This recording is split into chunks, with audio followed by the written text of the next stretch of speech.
something like that. ඒ අපේ channel එක අපේ ජීවිතේ කතා කරන channel එක අද අපි කතා කරන්න යන්නේ තනිකම ඇතුලේ අපිට කරන්න පුළුවන් දේවල් මොනවද කියලා අද අපි කතා කරන්න යනවා.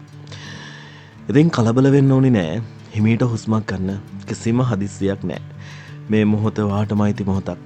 අද අපි කතා කරන්නේ තනිකම ගැන. හැමෝම ජීවිතේ කවදා හරි තනියම ඉන්න තැනකට එනවා. ඔයා මම අපි හැමෝම ජීවිතේ තනියම ඉන්න තැනකට එනවා. සමහර වෙලාවල් වලට බස් එකක වෙන්න පුළුවන්. සමහර වෙලාවල් වලට ෂටර් එකෙන් එළිය බලාගෙන ට්‍රේන් එක යනකොට වෙන්න පුළුවන්. සමහර වෙලාවට කාමරය ඇතුලේ වෙන්න පුළුවන්. කොට්ටේට ඔලුව තියාගත්තට පස්සේ වෙන්න පුළුවන්. සමහර වෙලාවට වහින වෙලාවට වෙන්න පුළුවන්. මිනිස්සු අතර ඉඳලත් මිනිස්සු දහස් ගණනක් අතර ඉඳලත් තනිකම දැනෙන්න පුළුවන්. ඒ තනිකම දැනෙනවා. ගොඩක් වෙලාවට මිනිස්සු ගොඩක් ඉන්න තැනකදී තමන් තනි වෙලා මම තනි වෙලා මට කවුරුත් නැහැ කියලා දැනෙන තනිකම ඒ දැනෙන හැඟීම ඇත්තටම සෑහෙන මුසලයි.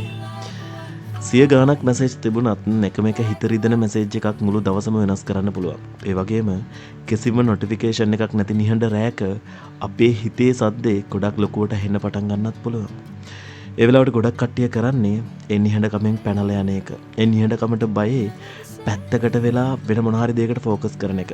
ඇත්තටම මිනිස්සු සමහර වෙලාවල් වලට තනියම ඉන්නත් තනිකම දරා ගන්නත් බයයි.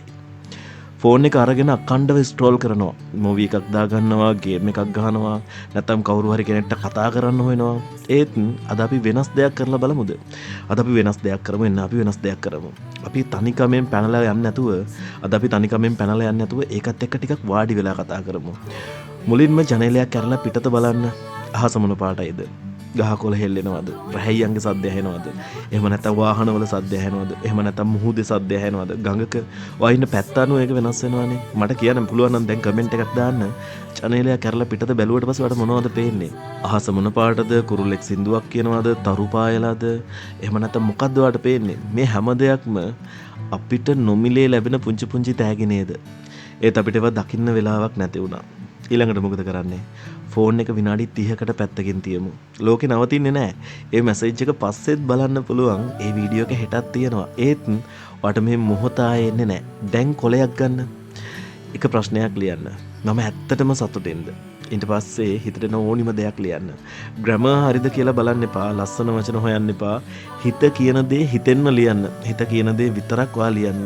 ඒක කොච්චර අමිහිරි වුණත්, කොච්චර කටුක වුණත්, කොච්චර ඒක අපිට හිතා ගන්න බැරි දේවල් වුණත්, කොච්චර රහස්‍ය භාවයක් ඒක ඇතුලේ හැංගිලා තිබ්බත් ඔයා හිතට එන හැමදේම ලියන්න. සමහර විට ඔයා අවුරුදු ගාණක් හිත ඇතුලේ හංගගෙන හිටපු දේවල් පළවෙනි වතාවට එළියට එයි. ඒක හොඳ දෙයක්. තනියම ඇවිදින්න, අරමුණක් නැතුව පාර දිහා බලන්න, මිනිස්සු දිහා බලන්න. හැමෝම මොනවා හරි බරක් උස්සගෙන යනවා. hina වෙන කෙනාටත් කියන්න කතාවක් තියෙනවා. අඬන කෙනාටත් සමහර වෙලාවට hina වෙන්න හේතු තියෙන්න පුළුවන්. සල්ලි තියෙන කෙනාටත් බයවල් තියෙනවා. ලස්සන පේන ජීවිතවලටත් නොපෙනෙන කඳුළු තියෙනවා. ඒක ඔයා දන්නවා.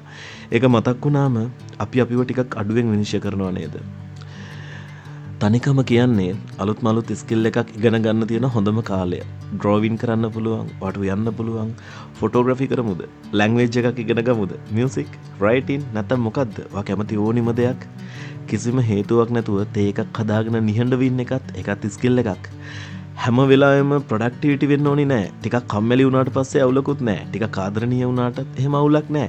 ටිකක් කම්මැලි එක් වගේ පැත්තක් බලාගෙන සබාදහමට වෙලා සබාදහමට ඇබ්බැහි වෙලා සබාදහමේ කොටසක් වෙලා හිටියට කමක් නෑ. සමහර වෙලාවට හුස්ම ගන්න එකත් ප්‍රධානම වැඩක් තමයි. පරණ ෆොටෝස් බලන්න අවුලක් නෑ.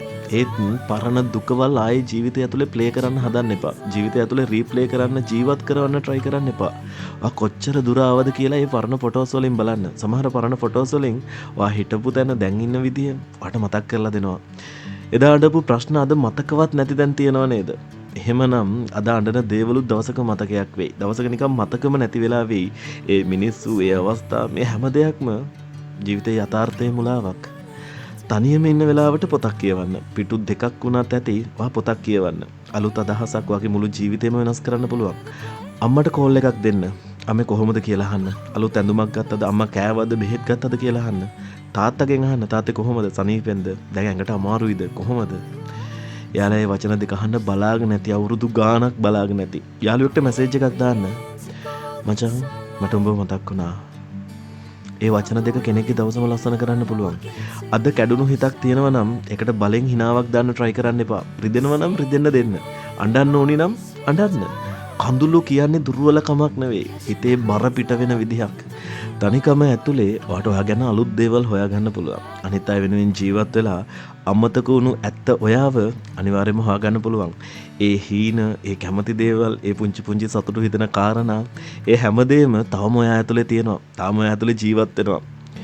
මතක තියාගන්න තනිකම සදාකාලික නැහැ. මේ රැත් ඉවර වෙනවා. මේ වැස්සත් නවතිනවා. මේ වේදනාවත් හෙමින් හෙමින් අඩු වෙලා යනවා. ඒ හින්දා ඊළඟ වතාවේ තනියම ඉන්න සිද්ධ වුණොත් ඒක ශාපයක් කියලා හිතන්න එපා. ඒක ජීවිතේ ඔයාට දීපු පුංචි නිවාඩුවක් කියලා හිතන්න. ඔයා එක්කම කතා කරන්න. ඔයාට ඔයාම සමාව දෙන්න. ඔයාට ඔයාම ආදරය කරන්න. මොකද ලෝකෙම ඔයාව ඇතෑරියත් අන්තිම වෙනකම් ඔයා එක්ක ඉන්නේ ඔයාම තමයි. ඒ හින්දා ඔයාව හොඳින් බලාගන්න, හෙමින් ජීවත් වෙන්න, ඉක්මන් වෙන්න එපා. හැම දෙයක්ම හරියන දවසක් එනවා. ඒ දවස වෙනකම්, ඒ දවස එනකම් හිමීට හුස්ම ගන්න, හෙමින් hina වෙන්න, හිමින් සනීප වෙන්න. ඒකත් හොඳටම ඇති. ඉතින් ජීවිතය ගැන කතා කරන තවත් පුංචි වීඩියෝ එකක් අරගෙන something like that YouTube channel එකෙන් මම ඔයාව හම්බෙන්න එනකම් පරිස්සමෙන් ඉන්න, ආදරෙන් ඉන්න, පකට කපු මාරි බිස්කට් එකක් වගේ hina වෙලා ඉන්න. අට good luck පුංචි ගොම්බියෝ. අට good luck.